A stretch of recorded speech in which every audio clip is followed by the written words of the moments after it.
여러분 안녕하세요, 쓰입니다. 여러분 오랜만에 호이소이로 찾아왔는데요. 오늘도 얘기하고 싶은 주제가 있더라고요. 그래서 오랜만에 카메라를 켰는데 바로 인간관계에 대한 이야기예요. 제가 20대 후반까지 정말 인간관계로 고생을 많이 해본 사람으로서 인간관계가 얼마나 사람을 피말리게 하는지 너무나 잘 알고 있거든요. 그래서 지금은 제가 이제 30대 딱 정확히 30살이 넘고 나서부터 인간관계에 대한 스트레스로부터 완전히 자유로워졌어요. 뭐 그렇다고 뭐 향후 미래에 또 그런 스트레스가 안 온다는 보장은 없지만 이제 비교적 인간관계가 좀 되게 자유로워진 케이스인 한 사람으로서 여러분들에게 인간관계에서 상처받지 않는 방법에 대해서 좀 얘기를 해드리면 좋을 것 같다는 생각이 들더라고요. 일단은 인간관계에서 좀 끌려다니지 않으려면요, 제 자존감이 상당히 높아야 됩니다. 근데 이거를 내가 자존감이 평소에 높지 않은데 하면서 나 원래 끌려다니는 스타일인데 하면서 그 인간관계에 뭔가 잠식당하는 느낌이 들면요, 되게 힘들어질 수가 있어요. 그래서 스스로의 가치를 좀 확고히 할 필요가 있습니다. 그래서 일단 기본적으로 누군가의 평가에도 흔들리지 않는 조금 강인한 마음이 진짜 필요합니다. 상대방이 너 되게 독단적인 스타일이다, 너 되게 약간 소심한 스타일 아니야? 이렇게 누군가 툭 말을 내뱉어도 내가 독단적인 스타일이 아니고 내가 소심하지 않은 스타일이라고 딱 이렇게 되어 있으면은 누군가의 평가에도 휘둘리지가 않게 되거든요. 내 자아가 굉장히 이게 딱 굳건하게 자리 잡은 사람들은 그렇게 인간관계로부터 스트레스를 별로 안 받는다고 생각합니다. 특히 뭐 MBTI를 따지면 저 같은 ESTJ 같은 사람들은 굉장히 인간관계의 어떤 짜잘한 평가에 그렇게 쉽게 휘둘리는 경우가 많이 없더라고요. 어떤 분들은 저는 그냥 태생적으로 사람들의 말에 좀 휘둘리는 스타일이에요, 그리고 상처도 되게 잘 받아요, 이런 분들도 있을 거란 말이에요. 그런 분들에게 좀 추천해줄 수 있는 방법이 있습니다. 저는 지금 같은 성격이 늘 그렇진 않았거든요. 20대 때는 되게 약간 소심한 부분도 있었고 멘탈이 진짜 약한 부분도 엄청 많았어요. 그렇게 수많은 시간 동안 깨지고 나서 깨달은 거는, 제가 이거 지금도 되게 잘 활용하는 방법 중 하나인데요, 절대 다 보여주지 않습니다. 그러니까 옛날에는 가면을 쓴다는 말이 무슨 말인지 잘 몰랐어요. 가면을 쓴다는 게 무슨 말이야? 라는 생각을 했었는데 이게 무슨 말인지 알겠더라고요. 가면을 쓴다는 게 뭐 내가 그렇다고 완전 연기를 한다 이런 게 아니라 그냥 다 보여주지 않는 거예요.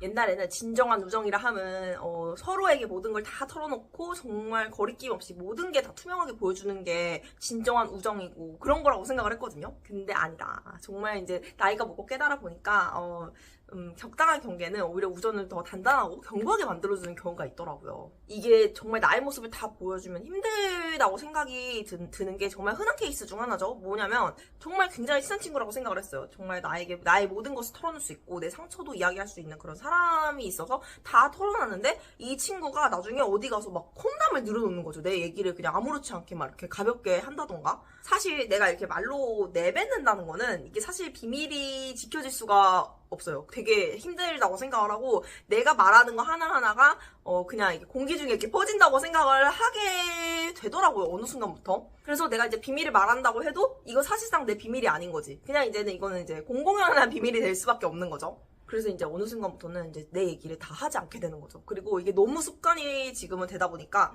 누군가한테 내 말을 이렇게 하는 게 되게 힘들어졌어요.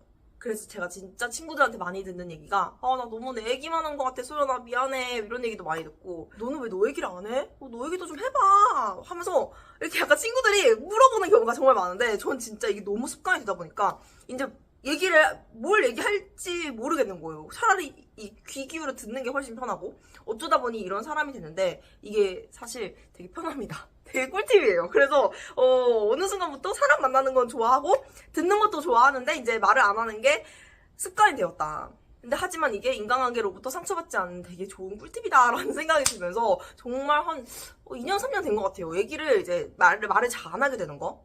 어쨌든 나에 대한 고민은 솔직히 말해서 내가 제일 잘 알잖아요. 그래서 내 자신이 좀 굳건하게 자리 잡고 있으면 사실 고민을 누구한테 털어놓을 것까지는 없거든요. 저도 이렇게 남들한테 내 고민을 털어놓는 거는 진짜 멘탈이 나갔을 때 1년에 한 번?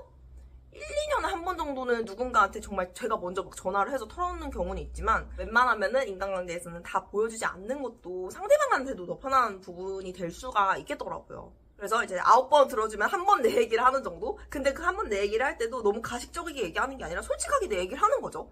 그래서 어느 순간부터 이제 듣는 게 편해지고 동시에 인간관계도 아주 평화로워졌다. 그리고 세 번째는요, 이게 정말 중요한 부분인데 모두에게 잘 보일 필요가 없습니다. 제가 진짜 깨달은 게 정말 너무나 누구한테 다 이렇게 좋은 소리를 듣는 사람은 정말 아무도 없어요. 이 사람 정말 착해 라고 하면 착하다고 해서 욕을 먹는 게 우리 세상이고 지구이고 이런 사회이다 라는 거를 어느 순간부터 딱 깨닫고 나서부터는 절대 모두에게 잘 보일 필요가 없다라는 거를 이제 알게 된 거예요. 모두랑 원만하게 지내려고 노력하다가 오히려 상처받는 것은 결국 나거든요.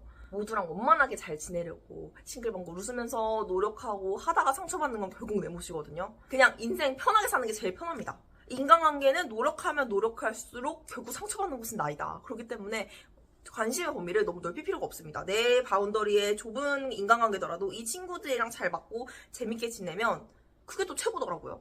그리고 어쩌라고의 마음이 필요합니다. 누군가 저를 이유 없이 싫어할 때도 있고 뭐 저는 그냥 나대로 행동했는데 비호감이라고 이렇게 하는 사람도 있을 거예요. 그러면 어쩌라고 이런 마음이 좀 필요해요. 그래서 누구한테 모두에게 잘 보일 필요 없어요. 제가 이렇게 얘기를 해도 누군가는 뭐 쟤 진짜 별로다, 되게 꼴사납다 라고 생각하면은 어쩌라고 이런 마음이 되게 필요하더라고요. 정말 100명이면 100명한테 다 맞출 수가 없습니다. 그냥 성격대로 사는 게 내 인간관계로부터 스트레스 받지 않는 정말 최고의 꿀팁이더라고요. 그리고 네 번째는요, 관계는 유동적이라는 사실을 인지하기라는 거예요. 제가 이 얘기를 예전에 비슷하게 또 한 적이 있었던 것 같은데 정말 지금 친하다고 생각하는 친구들도 거리가 멀어지고 어떻게 보면 마음이 또 멀어질 수가 있는 거고 상황이 달라질 수가 있는 거고 여러 가지 그 가변성이 존재하는 거거든요. 저는 사람을 너무너무 좋아하는 이런 카피바라의 성격이 있어가지고 친구들이 있으면은 얘도 떠나면 안 돼, 얘도 떠나면 안 돼, 우리 최대한 붙어있자, 약간 이런 마음. 그리고 우리 상황도 크게 변하지 말고 이 얘기를 계속할 수 있도록 유지하자, 이런 마음이 항상 강했거든요. 근데 어느 정도는 관계라는 건 변할 수도 있는 거구나, 유동적인 거구나, 평생 가는 것은 아무것도 없구나 라는 것을 이제 깨닫게 된 거예요. 그래서 이제 그걸 알고 나서부터는 이제 인간관계로부터 조금 이렇게 초연해진 것 같아요. 네, 제가 그 버스 얘기한 적 있잖아요. 버스에서 운전하는 사람은 나밖에 없고 타고 내리고 누군가는 다 타고 내린다. 그렇기 때문에 평생 친구라는 개념은 사실 없다라는 거를, 이 슬픈 사실을 깨닫고 나게 되면은 인간관계에 어느 정도 초연해질 수 있다는 거. 그리고 상대방이 이제 조금 소원해지더라도 오케이 하면서 보내줄 수 있는 그런 넓은 그릇을 가지게 된다는 거. 모든 인간관계라는 것은 유동적이라는 사실을 깨닫고 나시면은 인간관계로부터 덜 상처받을 수 있는 것 같아요.